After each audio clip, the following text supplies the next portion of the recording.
less control for small business.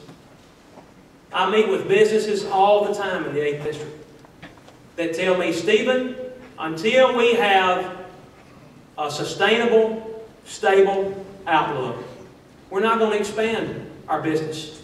We're not going to hire new workers. Until you can tell me about these tax cuts, until you can tell me about Obamacare, we're not going to move. Folks, our future, our children's future is riding on what happens in this election in November. I don't have anything to hide here. I have put it all out. I'm going to tell you something that changed, a couple of things that changed my direction and made me start to look at the big picture as we've been moving through this election. The first thing was my middle son, Noah, is 11 years old, and he's mean as a hog. I'm going to tell you, he's just terrible. But he's got a heart of gold. Back in May, he graduated from the 5th grade and moved into the 6th grade at his school in Jackson. And they have what they call a bridging ceremony in that school.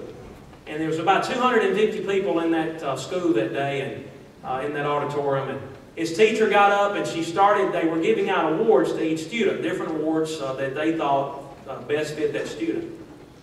And she got Noah up, and he's a healthy little boy. And she says, I want to give Noah an award. And she started crying. And I thought, Lord, they're going to throw my kid out of school. They're going to throw him out. And she says, I want to give Noah the award of integrity because he stands when it's hard to stand.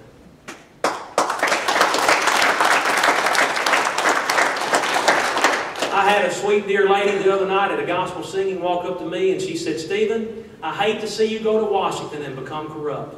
And I said, Miss Gladys, I can become corrupt right here. I ain't got to go to Washington. If we will send people to Washington that will stick to their principles of no more taxes, no more tax increases, we're going to fight for small business. We're going to ease depreciation schedules. We're going to cut government regulation. Bureaucracy is not the answer. More government programs are not the answer. More government agencies are not the answer. Our education system can be handled better at state and local authorities and not Washington, D.C. bureaucrats. If we will get back to those issues of principle, then we can move in the direction of getting this country back on the right track.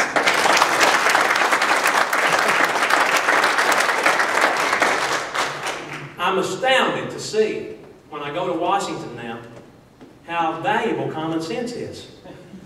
We don't have it anymore. I mean, we have the most educated people in the world that ain't got sense enough to get out of the rain.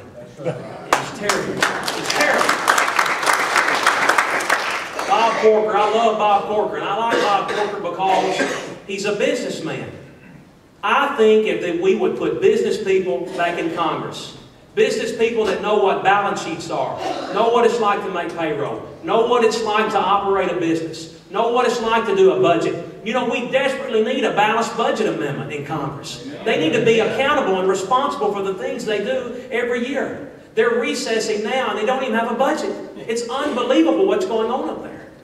We've got to have a change, folks. We've got to have a turnover. And not the kind of change Obama brought. That's right. But a change that... But a change that the people of the 8th District and the districts all across this country are going to appreciate. The second story I'm going to tell you, and I'm going to wrap up and take questions, as many questions as you guys want to ask, is about my oldest son, John Austin. John Austin's 14, and he's smart like his mom. He's just really got it going on. And top of his class in school. He's a sophomore. He's supposed to be a freshman, but he's smart enough. They moved him up. And in the primary, we were working hard, long hours, and I came in one night about 11 o'clock, and John Austin was waiting up on me. And he said, Dad, we need to talk. And I said, okay, son, what's going on? I sat down in the chair.